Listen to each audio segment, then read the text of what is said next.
Hello and welcome back. अब continue करते हैं हम स्टैटिस्टिकल डिस्क्रिप्शन ऑफ डेटा। सो पहले था कलेक्शन ऑफ डेटा। अब जो सेकंड इम्पॉर्टेंट स्टेज है जो कलेक्शन के एक्चुअली साथ में ही आता है, that is scrutiny of data. तो एक बार डेटा आपने चेक कर लिया, so before you classify and present it, आपको डेटा को स्क्रूटिनाइज करना ज़रूरी होता है। सो data is checked for completeness. हमें चेक करना होता है कि डेटा कंप्लीट है या नहीं है, वो कंसिस्टेंट है या नहीं, डेटा में कोई कॉन्ट्रडिक्टरी आंसर्स तो नहीं है, एंड डेटा का एक्यूरेसी, होमोजेनिटी, ये सब कैरेक्टरिस्टिक्स हम चेक करते हैं under scrutiny of data. And if data for all the series are provided, then the data may be checked for internal consistency. For example, अगर आपके पास डेटा है population का, area का and density का, then आप verify कर सकते हो ये relationship whether density is equal to population upon area। अगर ये true है means ये जो तीनों डेटाज आपको जो available है population पर, area पे and density पर, ये तीन related data आपके सही है। तो अगर डेटा ऑफ रिलेटेड सीरीज आपके पास है, देन आप चेक करते हैं उसकी इंटरनल कंसिस्टेंसी। नेक्स्ट है क्लासिफिकेशन ऑफ डेटा। तो पहले तो हो गया कलेक्शन ऑफ डेटा, उसके बाद स्क्रूटिनाइज हमने कर दिया डेटा को। अब डेटा का हम क्लासिफिकेशन करेंगे। अब क्लासिफिकेशन ऑफ डेटा चार तरीके से हो सकता है। सबसे पहला है डेटा को हम क्रोनोलॉजिकली क्लासिफाई कर सकते हैं, that is time based, so based on successive time intervals. Second है डेटा को हम जोग्राफिकली क्लासिफाई कर सकते हैं based on locality, country, city etcetera. Then हम डेटा को क्वांटिटेटिवली क्लासिफाई कर सकते हैं based on the variables. And last जो तरीका है वो है क्वालिटेटिवली हम डेटा का क्लासिफिकेशन कर सकते हैं based on the attributes. So please remember these words, chronological, उसका दूसरा नाम है टेम्पोरल, ये काफ़ी कॉमन टर्म है, chronological temporal, geographical spatial, quantitative is also called cardinal, and qualitative को हम दूसरे जो नाम है उसका वो है ordinal. So chronological is based on time, geographical is based on locality, region, country, quantitative is on variables, and qualitative is based on attributes. So these are the four ways of classifying data. अब classification के बाद हम data का presentation करेंगे। Now there are three modes of data presentation. सबसे पहला है textual method, दूसरा है tabulation method, और तीसरा है diagrammatic and graphic method. तो data को हम तीन तरीके में present कर सकते हैं, text form में, टेबल फॉर्म में, डायग्राम्स एंड ग्राफ फॉर्म में। तो अभी एक एक मेथड हम डिटेल में स्टडी करेंगे। सबसे पहला है textual method. Now data is presented and explained in the textual form और पैराग्राफ फॉर्म। तो जब ज़्यादा डेटा नहीं है तो उसे हम टेक्सचुअल फॉर्म में प्रेजेंट कर सकते हैं in the form of paragraphs. अब ये मेथड क्या है, काफ़ी सिंपल है, and even a layman, common आदमी भी डेटा को इस मेथड में प्रेजेंट कर सकता है। ओके तो इसके लिए कोई कैलकुलेशंस वगैरह कुछ करने नहीं है, सिर्फ डेटा को आपको वर्बल फॉर्म में, एक पैराग्राफ फॉर्म में लिखना होता है। However it is not preferred as it is dull. अब इस टाइप का डेटा थोड़ा सा डल होता है, मोनोटोनस, काफ़ी रीडिंग करनी पड़ती है, मतलब देखकर ही आपको कुछ आइडिया नहीं मिलता है, आपको एक्चुअली रीड करेंगे उसके बाद ही आपको डेटा का कुछ इन्फॉर्मेशन मिल सकता है। And it does not facilitate comparison between observations. तो कंपेयर करना भी टेक्सचुअल फॉर्म में थोड़ा सा डिफिकल्ट हो जाता है, इसलिए ये ज़्यादा प्रिफर्ड नहीं है, ये वाला जो मेथड है that is the textual method. दूसरा जो है वो है टैबुलेशन। ये सबसे ज़्यादा पॉपुलर है एंड सबसे best mode of data presentation है। अब इसमें ऑब्वियसली जब हम वर्ड बोलते हैं टेबल, टैबुलेशन, तो दिमाग में एक ही वर्ड आता है टेबल, और टेबल्स में क्या होते हैं, रोज एंड कॉलम्स।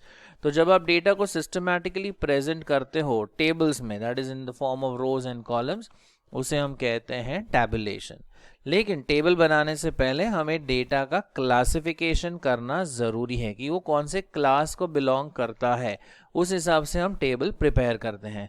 तो याद कीजिएगा, classification is the first step in tabulation. तो पहले आप क्लासिफाई कर दीजिए डेटा को और उस हिसाब से उसका हम टेबल प्रिपेयर करेंगे।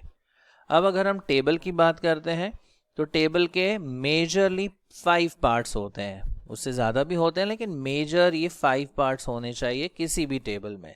सबसे पहले होता है टाइटल। अब टेबल का जो टाइटल है it gives a brief description of all a major parts of a table. Okay, तो ये छोटा सा एक डिस्क्रिप्शन देता है मेजर पार्ट्स या all parts of a table के। So that is the title. Second is caption. Captions कुछ नहीं है, they are the column headings और द सब कॉलम हेडिंग्स। तो याद कीजिए C for caption, C for column. Okay, so captions are nothing but column या जो सब कॉलम हेडिंग्स है उन्हें हम कैप्शन कहते हैं। नेक्स्ट आता है stub. Stubs are nothing but the row headings. तो जो रो हेडिंग्स होते हैं टेबल के उन्हें हम कहते हैं stubs. Next major part is the body. A body is nothing but the part that contains the numerical data। तो टेबल का जो पार्ट जिसमें न्यूमेरिकल डेटा हम लिखते हैं उस पार्ट को हम बोलते हैं बॉडी। एंड आखिरी पार्ट आता है footnote. Okay, now this contains additional information about any rows और कॉलम्स। अगर किसी रो या कॉलम के बारे में हमें कुछ और एक्स्ट्रा इंफॉर्मेशन लिखना हो तो उसे हम फुटनोट में लिख सकते हैं। It also includes the source of data if any. कभी कभी सोर्स हम फुटनोट के साथ ही इंक्लूड करते हैं या फिर सोर्स को हम एज ए सोर्स नोट भी मेंशन कर सकते हैं। तो बेसिकली ये फुटनोट का भी एक पार्ट हम बोल सकते हैं। तो सोर्स ऑफ डेटा अगर कोई है उसे भी हम फुटनोट में मेंशन करते हैं। और अगर किसी रो या कॉलम का कुछ एक्स्ट्रा एडिशनल इंफॉर्मेशन हमें अगर देना है वो भी हम फुटनोट में मेंशन कर सकते हैं। इसके अलावा जो पार्ट्स है जो टेबल के वो है table number, head note etcetera. These are other parts of the table. तो मेजर ये 5 पार्ट्स है, आपको याद करने हैं, title, caption, stub, body and footnote. अब ये एक इंपॉर्टेंट स्टेटमेंट है, the entire upper part of the table. जो कंप्लीट अपर पार्ट है टेबल का जिसमें column and sub column headings है, column numbers, sub column numbers, units of measurement, rupees, centimetres, kilogram, वो सारे units along with the captions is called the box head. तो basically ये जो major अपर part है पूरे टेबल का जिसमें कॉलम हेडिंग, सब कॉलम हेडिंग, कॉलम नंबर, सब column numbers, units of measurements, ये जो पूरा एंटायर अपर पार्ट है टेबल का उसे हम कहते हैं बॉक्स हेड। अब देखते हैं एक टेबल का, यहाँ पर एक एग्जाम्पल है, देखिए। You have the table number, then the title, उसके नीचे हम लिखते हैं head note। फिर stubs are nothing but the row headings। ये जो row headings आएंगी वो है stubs। ये जो column headings है, okay, these are called the captions। then यहाँ पे जो हम numerical data लिखने वाले हैं इस part को हम बोलते हैं body। फिर नीचे आता है footnote। sometimes we also mention the source node। so these are the major parts of a table। अब कुछ important points tabulation से related। सबसे पहला, tabulation is the best method for data presentation। it facilitates comparison between rows and columns। हम rows and columns में जो data हमने entry की हुई है उसका comparison भी कर सकते हैं because tabular form है तो काफ़ी ईजी हो जाता है रोज एंड कॉलम्स को कंपेयर करना। Then complicated data can also be presented using tabulation. अब डेटा काफ़ी कॉम्प्लिकेटेड हो और अगर हम टेक्सचुअल फॉर्म यूज़ करते हैं तो उसे रीड करना, एनालिसिस करना बहुत डिफ़िकल्ट हो जाता है, लेकिन अगर उसी का हम टेबल बना देते हैं तो वो काफ़ी ईजी हो जाता है। Next is without tabulation statistical analysis of data is not possible. तो अगर आप डेटा टैबुलेट कर देते हो तो उसका एनालिसिस काफ़ी ईजी हो जाता है। And the last point is tables broadly हम 2 कैटेगरीज में डिवाइड करते हैं। एक होता है सिंपल और complex, depends on the number of rose and columns. अगर कुछ रोज एंड कुछ कॉलम्स है तो हम उसे सिंपल टेबल बोलते हैं और रोज एंड कॉलम्स अगर ज़्यादा है तो उसे हम कॉम्प्लेक्स टेबल्स बोलते हैं।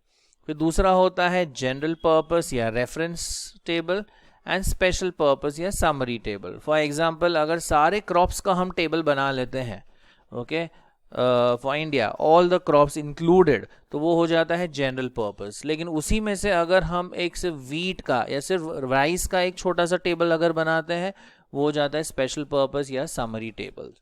सो टेबल्स दो कैटेगरी के होते हैं, सिंपल और complex tables, and next is general purpose, reference table भी कहा जाता है, and special purpose that is the summary tables।